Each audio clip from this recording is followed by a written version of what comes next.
Somewhere in the Atlantic Ocean, halfway between Africa and the Americas, there is a group of 10 volcanic islands that most people couldn't find on a map.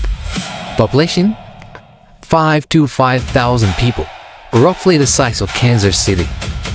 Today, every single one of them stopped what they were doing and watched their national team walk out onto a World Cup pitch for the very first time in history. Their opponent? Spain, European champions, World Cup winners, one of the greatest teams on earth. The scoreline at the end, Spain 0, Cape Verde 0. This is one of the greatest stories the 2026 World Cup will ever tell.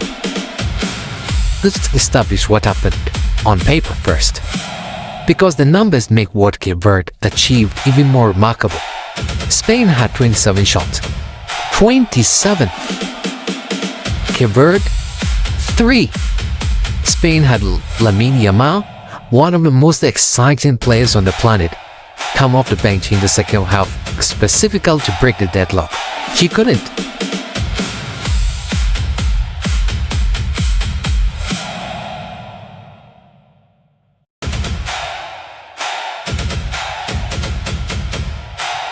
Spain's Mikel Oyarzabal, their starting striker, had 5 shots on goal alone. None of them went in. Cape Verde touched the ball less than a third of the time. They defended for their lives for 90 minutes. And when the final whistle blew, the scoreboard read 0-0 against Spain in their first ever World Cup on the biggest stage in football. Before we talk about the match, let's talk about what it meant for Cape Verde to even be here. The archipelago sits in the Atlantic Ocean, about 385 miles off the coast of West Africa.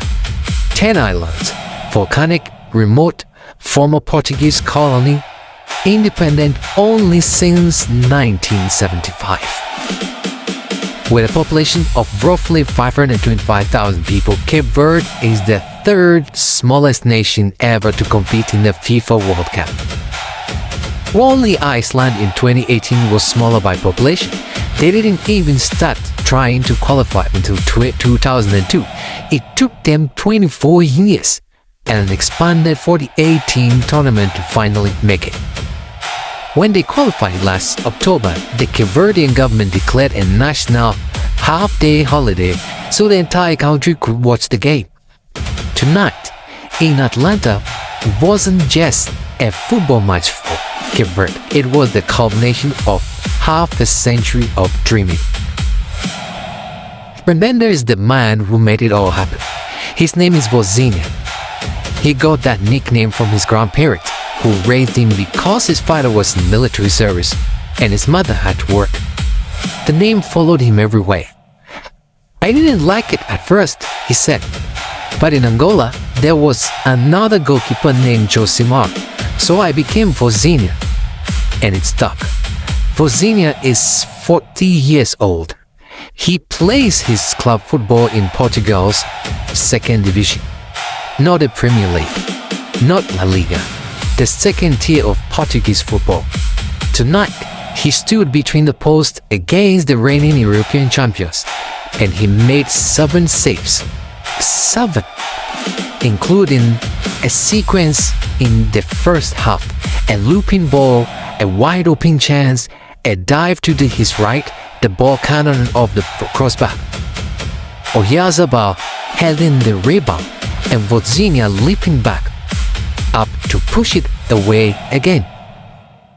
At 40 years old, in his first World Cup game against Spain, FIFA named him man of the match, and not a single person watching could argue. Here is the layer of this story that nobody is talking about. Cape Verde was a Portuguese colony until 1975. Their official language is still Portuguese. Their goalkeeper Vozinha plays in Portugal's second division. Several players on this squad grew up in Portugal or have Portuguese club careers. And tonight, 51 years after independence, Cape Verde held Spain to nothing. Spain, the country that shares a peninsula with Portugal, the country Cape Verde's football DNA is most connected to.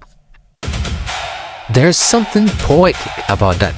A former colony, too small for most people to find on a map, standing toe-to-toe with one of football's superpowers and walking away with a point. Cape Verde's coach Pedro Brito said after qualifying last year, "This is a victory for all the Cape Verdean people, and above all, a victory for those who fought for our independence." Tonight felt like an extension of that sentence. Here is the number that defines this game: expected goals. It's a stat that measures the quality of chances a team created based on where the shot came from and how it was set up. The higher the number, the more a team should have scored. Spain's XG, or expected goals, tonight was somewhere between 2.5 and 3, meaning based on the chances they created, they should have scored at least 2 or 3 goals. They scored 0. Cape Verde's expected goal less than 0.2. They barely threatened. They didn't need to. This is what made Vozinha's performance so extraordinary. He didn't just save shots. He saved shots that statistically go in the majority of the time. And here's the wider picture. Spain have won the World Cup, won the Euros, won everything. They arrived in Atlanta as one of the favorites for the entire tournament. They couldn't score against a goalkeeper who plays in Portugal's second division, who raised himself, who took a nickname from his grandparents, who waited 40 years for this moment. Football doesn't write stories like this anywhere else.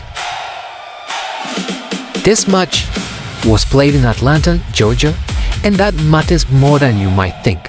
Atlanta is one of the most culturally significant cities in America, the birthplace of the civil rights movement, home to one of the largest African diaspora communities in the United States. And in the stands tonight, many of those faces belong to Cape Verdeans, a community that has one of its largest American concentrations not far from here, Brockton, Massachusetts. Just a few hours north, has more Cape Verdean per capita than almost any city outside the islands. When Cape Verde qualified for this World Cup last year, the streets of Brockton erupted. Tonight, some of those same people made the journey to Atlanta to watch history happen. A 525,000 person island nation. A 40-year-old goalkeeper who raised himself, and a stadium in Georgia that felt for 90 minutes like it belonged to the smallest country in the room. So where does Group H stand after this extraordinary result? Cape Verde sit level on points with Spain, 1 point each. Saudi Arabia and Uruguay play later. Main in this group is completely wide open. Cape Verde's next game is against Uruguay on June 21st. Uruguay are no pushovers. An experienced South American nation with 2 World Cup titles in their history. But after tonight, nobody will underestimate the Blue Sharks again. For Spain, this is a wake-up call. Luis de la Fuente's side need to regroup quickly. A team with their quality cannot afford another drop point if they want to control this group.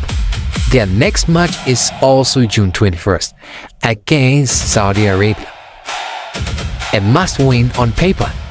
But after tonight, nothing about this World Cup feels certain anymore. I'll have the breakdown of both those games right here.